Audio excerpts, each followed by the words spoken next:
Hollywood can't ditch its Teslas fast enough. They're destroying their leases and walking away, according to The Hollywood Reporter. And the reason? Evil Elon Musk. Hey, everybody, I'm Steve Green with Bill Whittle and Scott Ott. This is Right Angle, brought to you by the members of BillWhittle.com. Gentlemen, I'm just going to read straight to you from this Hollywood Reporter story because, oh my gosh, it's so over the top because, it's a Hollywood Reporter. It says, Musk has continued his trajectory into the MAGAverse, pledging allegiance to right-wing conspiracies, amplifying racist and anti-Semitic messages, disparaging trans people, including his own daughter, and endorsing Donald Trump. His stock in Hollywood and that of his brand has plummeted, Hollywood Reporter says. Debbie Levine, I'm not sure, CEO of the Environmental Media Association, or EMA, says Elon is very outspoken and his political views are not as popular in the entertainment industry. And the story also notes that the brand's current diminished status in Hollywood is particularly notable when compared to a decade ago when Tesla products began penetrating the industry.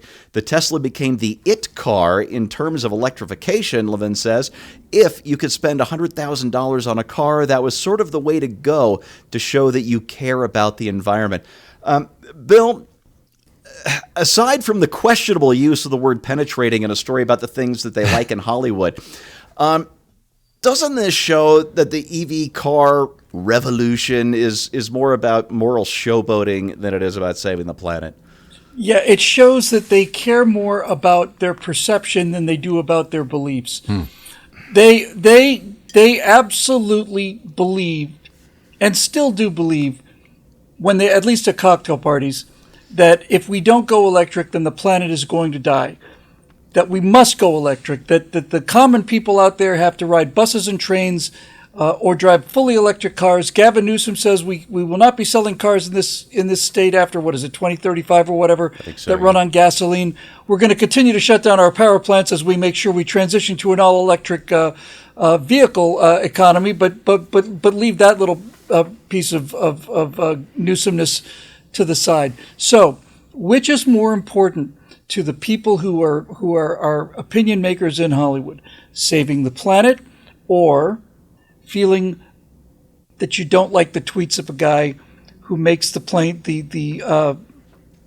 hardware that's going to save the planet? I'm going to go with, I don't like him, so to hell with the planet, because there's no other way to reduce this, Steve.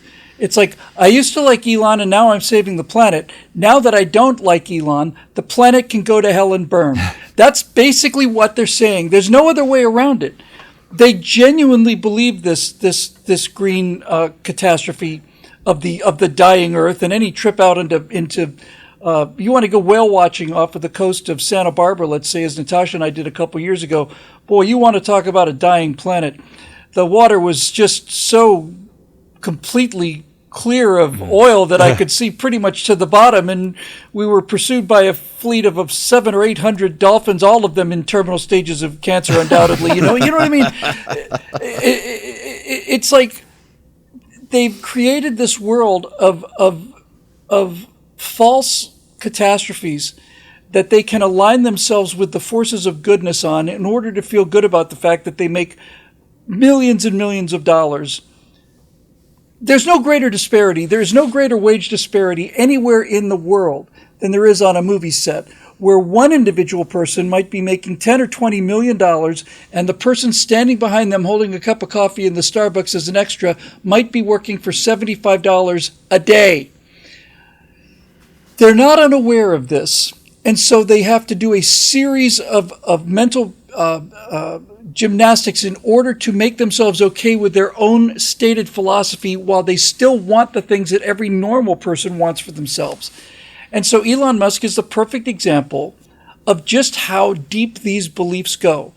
I believe by buying a Tesla and going to zero emissions, I am saving the planet. Wait a minute, hold on. Why did he endorse Donald Trump? Well, the planet can burn and my children, I can never remember whether my children are going to drown first or burn first or the other way around, but one of those two, or both of those things are going to happen. So to hell with saving the planet. This guy has hurt my feelings because he doesn't agree with me on everything. What a bunch of well, I don't want to be I don't want to be the guy who breaks the news, right? But I do think I deserve the scoop for saying that Hollywood is filled with a bunch of shallow, self-centered, narcissistic, dim-witted, empty-cored prostitutes who want nothing but approval from other people to fill this vacant, gaping hole in themselves where most people's souls used to be. Well, I just like to say I'm not a vain, shallow, nitwit prostitute, but I do play one on TV. As do I. Bill, there's there's a tangent story that I thought about covering this week, but since you mentioned California, shutting down all its power, I thought this would be a good time to mention it. Microsoft wants to restart 3 Mile Island, the nuclear power plant. That's what I've heard. They want to start it back up, and for 20 years, they're getting a lease on this thing to get 100% of the nuclear power from these 2 power plants at 3 Mile Island in order to power one of their giant AI data centers. And get this, Josh Shapiro, the Democratic governor of Pennsylvania, wants to fast track the approval process. So suddenly nuclear energy is popular again, but not in California. Oh, it will be. Don't you worry. Wait till the it's one thing for the peasants to have their rolling blackouts, Steve. It's one thing for people who live in the cities to have their rolling blackouts and be without power for 6 hours, or in the case of, what was it, like 2-3 years ago, no, probably 3 years ago, I think it was something like that. We had our power go out for 3 days in Sherman Oaks because of a heat wave. Meanwhile, they closed down the San Onofre nuclear plant, which I want to say at peak generating capacity was producing 2,100 megawatts. That'd be 2.1 gigawatts of power. They shut that down, but they did replace it with a solar plant that produced 24 megawatts of power. So 2,400 megawatts of power down, 24 megawatts of power back. When the rolling blackouts hit the people who are rich or whose bright, shiny future depends on it, when Silicon Valley starts to suffer from blackouts, then you will start seeing nuclear power plants brought back online in California, and not until then. I don't even think that's what's going to do it. What'll finally get some change in Sacramento is when Gavin Newsom finds out there's not enough juice to run the induction cooktops at the French Laundry, or enough electricity to power the industrial strength hair blower that he has, for his $2,000 haircuts. They've got the cyclotron 9000 there when they blow dry Gavin Newsom's hair, all the technicians have to put on lead. They have to put on the lead vests and stuff. But you won't see any changes until the people who are willing to let regular people start suffering themselves, and 3 Mile Island's a great example of it. Yeah, that might just do it. Also, by the time Gavin Newsom has really developed his hairstyle, it's going to take a particle accelerator too dangerous for CERN to approve. I'm waiting for that day. You know what? I never get sick of making fun of Gavin Newsom. He is one of the worst people that ever lived. He's just all you need to know about Gavin Newsom is within 2 days of ordering everybody to stay in their house for the duration of the pandemic, he is sitting cheek and jowl with medical professionals in the French Laundry at a $400 dinner without wearing a mask. And there's photographic proof of this, so to hell with him. Yeah. And by the way, I think that was closer to an $800 a plate dinner, if I remember probably. Yeah. Anyway, Scott, I want to go back to that Hollywood Reporter article. Yeah. And it's another quote from, you know what? I forgot to write down who the quote was from. It doesn't matter. They said, when you have that level of hubris, talking about Elon Musk here, when you have that level of hubris, you do and say the dumbest things. And I would say that Trump and Elon are very similar. They do and say some of the dumbest things. If Elon continues on this path, he's going to find himself without a company in the U.S. Scott, do you think these Hollywood types are maybe overestimating their influence on the U.S. auto industry? I just think it's rich for somebody in Hollywood to be criticizing anybody for hubris. Thank you. I can't believe I didn't catch that. Yes. That's brilliant. Yeah. And when you were saying that, I was thinking, when you have that kind of hubris, you develop a sexy electric car with a long range and high speed acceleration. When you have that kind of hubris, you go to Mars. When you have that kind of hubris, you build an entire rooftop tile system out of solar panels.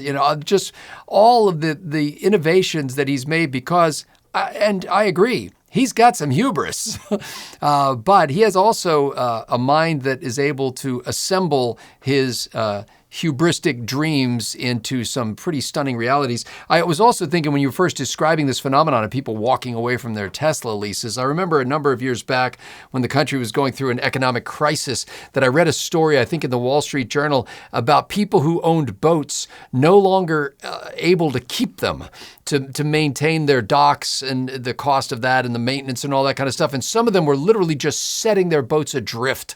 And some of them were washing up on various places. And you literally could find a boat and just get in it and declare it to be yours. And I was thinking, can I go to Hollywood right now and get me a Tesla? Are there just Teslas just kind of washed up along the boulevard that you can just go and snag one? And also, I forget exactly what it was that you said about Elon Musk's daughter, but that was his son. So no matter what they call... I was quoting the article. I know. I just want to make clear because I'm still not capable of processing a sentence that says transgender daughter because I can never figure out what that person really was. In this case, it was a son. But it sounds to me like people in Hollywood are saying, we want to save the planet, but not for those people, And also, not if it's inconvenient. And I'm just wondering whether they think that I should withhold my expenditures on Hollywood products because I don't agree with the politics of the people who are making the movies or the TV shows or whatever other kinds of entertainment content there are. Hubris is a really good word for it, and that starts with H, and that rhymes with Hollywood. Well, there you go. Folks, this has got to be 15 or 20 years ago now, but this photo was taken, I believe, by helicopter. Drones hadn't become the thing yet. I don't remember all the details of Barbra Streisand's huge Malibu mansion estate. It was a really impressive piece of real estate there. And she got all upset that people were sharing this. And so she publicly complained that, this is an invasion of my privacy and people shouldn't see this photo of my mansion while I look down my nose at the poor people. And so, of course, you couldn't open a blog without seeing a reproduction of this beautiful photo of Barbra Streisand's beautiful real estate, and it became known as the Streisand effect when a famous Hollywood type wants you to not see something, and then of course everybody goes and sees and shares the forbidden item. And if anything is going to make Red America go, maybe I was wrong. Maybe I do want one of those Teslas. It's this story in today's Hollywood Reporter. And that's your right angle on that, brought to you by the members of BillWhittle.com. If you want to become one of those members, go to BillWhittle.com. There's a join button right there. It's big. You can't miss it. Click it. All right. Thanks for watching. We'll see you next time.